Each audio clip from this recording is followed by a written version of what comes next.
नमस्कार। आज हम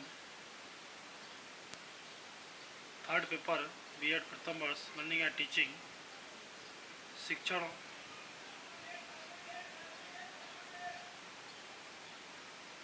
प्रक्रिया के अंतर्गत कल हमने अध्ययन किया था अटेंशन, एकाग्रता या अवधान का और विशेषताओं का। आज हम अध्ययन करेंगे अवधान और शिक्षा, अटेंशन एंड एजुकेशन। शिक्षक की सफलता इस बात पर निर्भर करती है कि वह विद्यार्थियों का ध्यान अपने शिक्षण की ओर कितना खींचता है। वह बच्चों के अवधान को अधिगम में जितना लगाएगा वे उतना ही अच्छा अधिगम कर सकेंगे। इसीलिए हमें शिक्षक के रूप में बच्चों के अवधान केंद्रित करने की शक्ति को अच्छा बनाने का प्रयत्न करना चाहिए। वी.एन. जॉन ने कहा है, The problem of attention has been one of the foremost problems of school work. Get the attention of the class is therefore the preliminary instruction for the new teacher. अर्थात विद्यालय कार्य की एक मुख्य समस्या सदैव अवधान की समस्या रही है। इसीलिए नए शिक्षक को प्रारंभ में यह आदेश दिया जाता है, कक्षा के अवधान को केंद्रित रखें। कक्ष के अंतर्गत बालकों के अवधान को केंद्रित करने के लिए उपायों का वर्णन इस प्रकार है। सबसे पहले अवधान केंद्रित करने का अभ्यास करना, एम्फेसिस ऑफ एक्सरसाइज। जब बालक को ध्यान जमाने का अभ्यस्त हो जाता है तो ऐच्छिक निष्प्रयोजनात्मक अवधान पैदा हो जाता है और आदतवश बालक काम में स्वतः ही ध्यान देने लगता है। पहले बालक को विषय रोचक बनाकर संप्रत्यनात्मक ऐच्छिक अवधान लगाने में तल्लीन रखें, पुनः बाद में यही आदत ऐच्छिक निष्प्रयोजनात्मक अवधान में बदल जाएगी। कक्षा का शांत वातावरण, peaceful atmosphere of the class. जब बालक को ध्यान जमाने का अभ्यस्त हो जाता है तो ऐच्छिक निष्प्रयोजनात्मक अवधान पैदा हो जाता है और आदतवश बालक काम में स्वतः ही ध्यान देने लगता है। पहले बालक को विषय रोचक बनाकर संप्रत्यात्मक ऐच्छिक अवधान लगाने में तल्लीन रखें, पुनः बाद में यही आदत ऐच्छिक निष्प्रयोजनात्मक अवधान में बदल जाएगी। पाठ की प्रस्तुति, लेसन प्रेजेंटेशन। पाठ को पढ़ाते समय कभी कभी ऐसा अवसर आ जाता है जब शिक्षक किसी बात को भली प्रकार से नहीं समझ पाता है। ऐसी दशा में वह बालकों के ध्यान को आकर्षित नहीं कर पाता है। अतः शिक्षक को प्रत्येक पाठ को पढ़ाने से पूर्व उसे अच्छी तरह से तैयार कर लेना चाहिए और उसके ठीक से प्रस्तुतिकरण पर विचार करना चाहिए।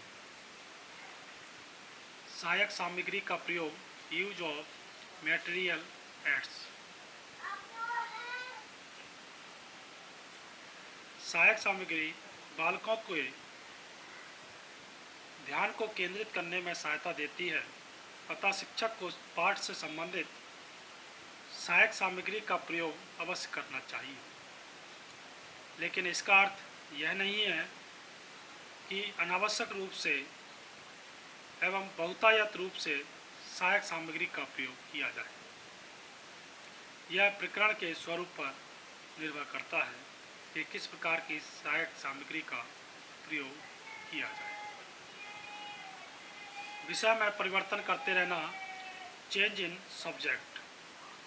बालक अवधान की चंचलता के कारण अधिक समय तक एक ही प्रकार के विषय पर अपना अवधान अधिक देर तक केंद्रित नहीं कर सकता। वह एक विषय को लगातार पढ़ते पढ़ते ऊब जाता है और उसका ध्यान उस विषय में नहीं लगता। इसलिए अध्यापक विषय का परिवर्तन करके बच्चों को पढ़ाए। इसी दृष्टि से स्कूल का समय चक्र टाइम टेबल भी बनाए।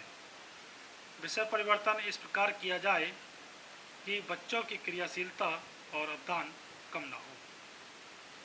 नवीन उपागमों का प्रयोग, use of new approaches of teaching. बालकों को खेल, कार्य, प्रयोग और निरीक्षण में विशेष आनंद आता है। अतः शिक्षक को बालकों का ध्यान आकर्षित करने के लिए आवश्यकतानुसार विधियों का प्रयोग करना चाहिए।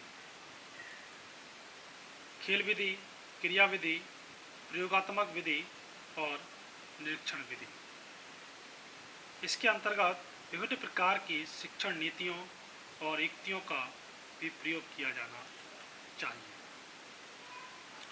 क्रियाशीलता बनाए रखना, टू रिमेन एक्टिव।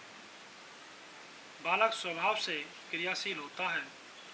पढ़ते पढ़ते और सुनते सुनते वह ऊब जाता है। इसीलिए उसे क्रियाशील रखने के लिए रोचक काम किया जाए। भाषा पढ़ाते हुए उसे संवाद बोलने या नाटक खेलने का अवसर दिया जाए। गणित पढ़ाते समय उसे बेलन, गोले, आयताकार या डिब्बे आदि बनाने का अवसर दिया जाए। डाल्टन पद्धति, योजना पद्धति, बेसिक प्रणाली, मॉन्टेसरी प्रणाली आदि का प्रयोग करके बालक को क्रियाशील बनाया जा सकता है। बालकों की रुचियों को महत्व, अटेंशन टुवर्ड चाइल्ड्स इंटरेस्ट। जो अध्यापक शिक्षण के समय बालकों की रुचियों का ध्यान रखता है वह उसके ध्यान को केंद्रित करने में भी सफल होता है। अतः पाठ का प्रारंभ बालकों की स्वाभाविक रुचियों से कीजिए, फिर धीरे धीरे अन्य विधियों में उनकी रुचि उत्पन्न कीजिए। साथ ही बालक की रुचि को शिक्षण अधिगम प्रक्रिया में अंत तक बनाए रखना चाहिए। विषय में रुचि उत्पन्न करना, क्रिएटिंग इंटरेस्ट। रुचि अवधान का अंतरंग उत्प्रेरण है। इस प्रकार रुचि बढ़ाकर बालक में आवश्यक अवधान पैदा किया जा सकता है। विषय या क्रिया में रुचि पैदा करने के लिए यह आवश्यक है कि बालक को उस विषय या क्रिया की उपयोगिता स्पष्ट की जाए और बताया जाए कि उससे उसका भावी जीवन कैसे सुंदर बन सकता है। साथ ही साथ विषयों को और क्रियाओं को मनोवैज्ञानिक ढंग से रोचक बनाने का प्रयत्न किया जाए। धन्यवाद।